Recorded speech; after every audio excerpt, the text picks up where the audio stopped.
आज तक ये ज़िम्मेदारी तय नहीं हो पाई पुलवामा को लेकर के कि आखिर पुलवामा का जो था कहाँ लैप्सेस था। बहुत सारी बातें हैं।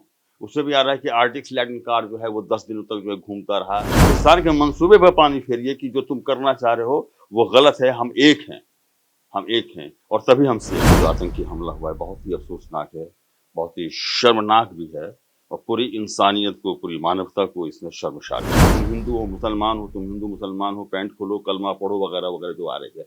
इतना वक़्त था उनके पास।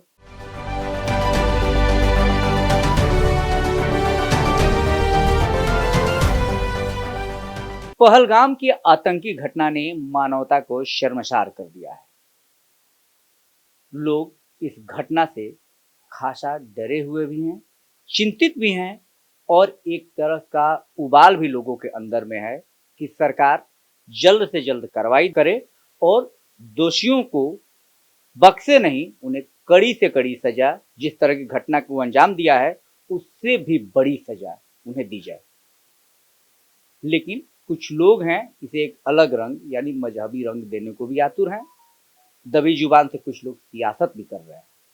इन तमाम मुद्दों पर बात करने के लिए अभी हमारे साथ मौजूद हैं देश के जाने माने वरिष्ठ पत्रकार नीलांशु रंजन जी। नीलांशु जी, बहुत बहुत स्वागत है स्वराज पोस्ट में आपका।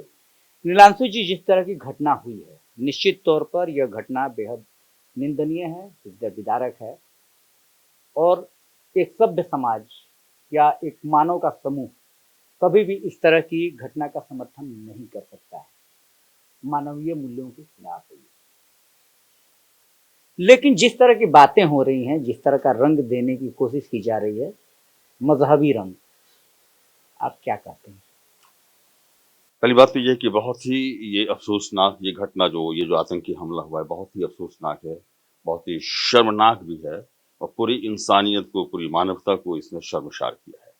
इसमें कहीं दो राय नहीं है कि ये बहुत ही दिल दहला देने वाला आतंकी हमला था और पहली बार सैलानियों पर हुआ। पहले भी होते रहता आतंकी हमले, इंडिस्क्रिमिनेट फायरिंग करते थे, उसमें वो नहीं। लेकिन इस बार ये जो है सैलानियों पे ये हमला हुआ और गौर करने की बात ये है कि ये पूछ के कि तुम हिंदू हो या मुसलमान हो, कलमा पढ़ो वगैरह-वगैरह जो बातें अभी आ रही हैं।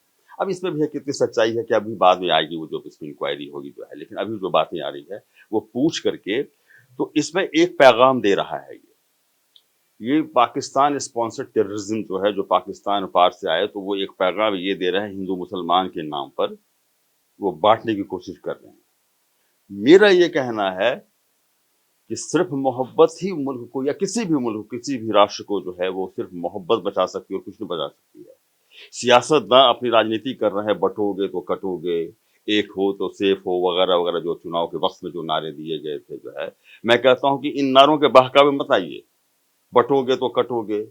आज आप देखिए कि पहलगाम का यही पैगाम है कि पहलगाम की इस मतलब इस घटना के बाद से कश्मीर से लेकर के दिल्ली तक में जो लोग सड़कों पे जो आए हैं उसमें हिंदू सिर्फ क्या हिंदू हैं, तो मुसलमान भी हैं, हिंदू भी हैं, मतलब सारे कौम के लोग उसमें इकट्ठा हुए हैं। वहाँ बचाने की जब कोशिश की जा रही थी तो जो कुछ घोड़े वाले थे, फलां थे जो भी उनको लेकर के अपनी पीठ पे लाद करके ला रहे थे और उसको नीचे तक पहुँचा रहे थे, उसमें मुसलमान ही थे। तो वो तो एक पैगाम दे रहा था कि तुम हिंदू हो, मुसलमान हो, हिंदू कह के वो मारा था, तो वो उस पैगाम पे मत जाइए, उस बहकावे में मत जाइए। मेरा ये कहना है कि बस सिर्फ मोहब्बत से आप काम लीजिए, सियासतदान को अपना काम सियासतदान तो करेंगे ही, उनका फर्ज है अहले सियासत करना, मेरा पैगाम मोहब्बत है जहाँ तक पहुँचे।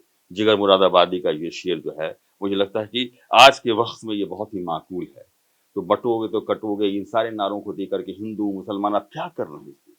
इसलिए सिर्फ मोहब्बत से इस देश को बचाया जा सकता है और पाकिस्तान जो करना चाह रहा है उसके मंसूबे में पानी फेरिए, मेरा ये कहना है। उसका तो अगर फिर वही करेंगे हिंदू मुसलमान तो पाकिस्तान की जीत हो जाएगी। पाकिस्तान के मंसूबे पर पानी फेरिए कि जो तुम करना चाह रहे हो वो गलत है, हम एक हैं और तभी हम सेफ। अब ये जो घटना हुई है, पहले भी आतंकी घटनाएं होती रही हैं इस देश में, लेकिन इस बार की जो ये आतंकी घटना हुई है, एक अलग तरह का देख रहे हैं माहौल बनते जा रहा है। डर भी है कि आगे क्या होगा, इसका दुष्परिणाम देश के अंदर क्या हालात बन सकते हैं। दूसरी बात, नरेंद्र मोदी जी ने जब धारा 370 हटाया था वहां से जब पहल की गई थी तो एक उम्मीद बड़ी थी कि अब में अमन चैन बहाल हो जाएगा। जो पुलिस है उसे गृह मंत्रालय, गृह विभाग, अमित शाह जी का विभाग जो है वो कंट्रोल करता है, और ऐसे में इस तरह की घटना का हो जाना इंटेलिजेंस या और भी जो तंत्र हैं, जो सरकार के जो तंत्र हैं, क्या आपको लगता है कि वो फेल्योर रहे हैं? देखिए ये अब है ये तो राजनीति और सियासत करने का वक़्त नहीं है। लेकिन एक बात तो सही है और सरकार से पूछा भी जाएगा, ज़िम्मेदारी तो सरकार को लेनी पड़ेगी ना। अब आप ही बताइए कि उतनी ऊँचाई पे जहाँ पे पहलगाम में जो ये घटना घटी और 1500 सैलानी वहाँ पे थे, जो खबरें आ रही हैं वहाँ पर थे। इतना वक़्त था तब मतलब टेररिस्ट के आतंकवादियों के पास इतना वक़्त था कि ये पूछे तुम हिंदू हो, कलमा पढ़ो, अपनी पैंट खोलो वगैरह-वगैरह, इतना उनके पास वक़्त था। और अगर इतना उनके पास वक़्त था तो सिक्योरिटी लैप्सेस है, पूरी तरह सिक्योरिटी लैप्सेस है कि वो हेलमेट लगाए हुए थे, उसमें उनका कैमरा कहते हैं कैमरा फिटेड वो लगाए हुए थे, वो सब कुछ था उसमें जो है। और सबसे वो एक-एक से बात करके कि तुम क्या हो? अब 26-27 लोग मारे गए। तुम हिंदू हो, मुसलमान हो, तुम हिंदू मुसलमान हो, पैंट खोलो, कलमा पढ़ो वगैरह-वगैरह जो आ रहे थे। इतना वक़्त था उनके पास, तो सिक्योरिटी लैप्सेस तो है ही। जहाँ तक आपने कहा 370 का, तो ये बात सही कि जब 370 को जब निरस्त किया गया, जब खत्म किया गया था, तो कहा गया था कि आतंकवाद के ताबूत पे आखिरी कील है ये। पहले तो वो सब कुछ वही कहते थे, जाके उसी पे ठोक देते थे कि हाँ, ये 370 हटने के बाद भी जो है, मामला जो है तो अब कहने फिर वो फिर राजनीति कर रहे हैं। लेकिन आज ठीक ये तो बहुत बहुत बड़ी घटना हो गई। लेकिन आप देखते हो गाहे-बगाहे कि 2 जवान मारे गए, 3 जवान मारे गए, ये हो गए। तो अमन चैन ये शांति कभी नहीं हुआ। अब आप कहेंगे मुकम्मल शांति तो कभी नहीं हो सकती। हाँ, कभी नहीं हो सकती है। लेकिन कंपैरेटिवली आप देखेंगे तो बहुत कुछ वो है जो है माहौल संभल सकता था। लेकिन मुझे लगता है कि अभी भी पुलवामा के बाद का ये सबसे बड़ा ये हमला है ये। पुलवामा में भी 47 जवान मारे गए थे। आज तक ये ज़िम्मेदारी तय नहीं हो पाई पुलवामा को लेकर के कि आखिर पुलवामा का जो था कहाँ लैप्सेस था। बहुत सारी बातें हैं। उसमें भी आ रहा है कि आरटीएक्स लैटिन कार जो है वो 10 दिनों तक जो है घूमता रहा। हम ये कहते हैं कि आरटीएक्स लैटिन कार जो है वो 10 दिनों तक वो घूमती रह गई, वो जो है तो आखिर इंटेलिजेंस आपका कहाँ था? यहाँ जो है 1 सप्ताह तक कहता है कि रेकी किया होटलों में आकर के। अभी जो आ रहा है ना, अभी जो हुआ पहलगाम में जो घटना घटी, तो रेकी करके वो चला गया, ये चला गया, सीमा पार से लोग आते हैं, चले जाते हैं, रेकी करते हैं, तो आपका इंटेलिजेंस कहाँ है? जिससे कि ठीक है कि मोदी जी ने कहा कि सख्त से सख्त उस पे अभी कार्रवाई होगी और ये होगा, वो होगा, होना भी चाहिए। जितनी सज़ा आपको देनी है उसको आप कीजिए। वो पाकिस्तान को बर्बाद कर देना उसको, लेकिन सवाल ये है कि वो आते कहाँ से हैं? क्यों आते हैं? अब ये कह रहे हैं कि कुछ लोकल लोग मिले हुए तो फिर आपका आपका इंटेलिजेंस कुछ तो होगा ना। पाकिस्तान ने बड़ी गलती कर दी, लेकिन भारत से भी बड़ी चूक हुई। हाँ, मैं तो वही कह रहा हूँ ना कि आपको ज़िम्मेदारी आपको तय करनी पड़ेगी। आप इससे नहीं आप भाग सकते हैं बिल्कुल। कहीं न कहीं तो है सिक्योरिटी लैप्सेस है। वही तो मैं कह रहा हूँ कि इतना वक़्त था उन लोगों के पास ना कि एक-एक आदमी से पूछा वो और इतनी ऊँचाई पे गया वो। वो काफ़ी ऊँचाई पे वहाँ पे है। तो आखिर इतनी ऊँचाई पे गया, चढ़ा, टेररिस्ट सब गए, उतने लोग वहाँ पर थे, 1500 सैलानी थे, तो आखिर कहाँ से सिक्योरिटी वाले? अभी तो वो पूरा स्टेटहुड मिला भी नहीं है। होम मिनिस्ट्री के अंदर में ही है। आपके मतलब लेफ्टिनेंट गवर्नर हैं, आपकी पुलिस है, आपका आपका मिलिट्री है, आपकी सिक्योरिटी है, आपका इंटेलिजेंस है, आपके होम मिनिस्ट्री है। सब कुछ आपका है। तो बताना तो पड़ेगा आपको जो है। दुनिया का हाई मिलिट्री जोन है वो, दुनिया का सबसे ज्यादा मिलिट्री अगर देखा जाए। सबसे ज़्यादा जो है और आप अपनी इंटेलिजेंस के बारे में भी कहते हैं कि बहुत कुछ है, इसमें सब कुछ है। तो आखिर आखिर कहाँ चला गया? ठीक है, आप अभी जो कह रहे हैं कि हम बदला लेंगे, छोड़ेंगे नहीं, अच्छी बात है। आप करें।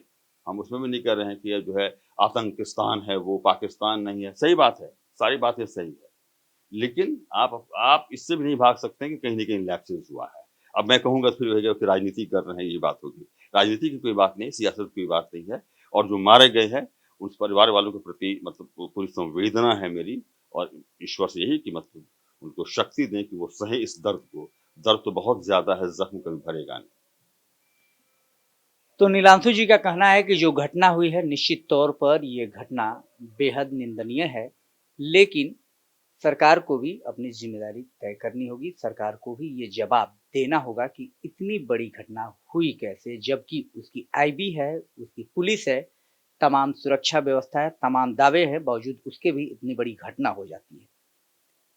बहरहाल नीलांशु जी का ये भी कहना है कि उन परिवार वालों के प्रति संवेदना तो है, लेकिन ऐसी घटनाओं को कायदे से समझने की जरूरत है कि पहलगाम के माध्यम से दुश्मन मुल्क क्या पैगाम देना चाहता है।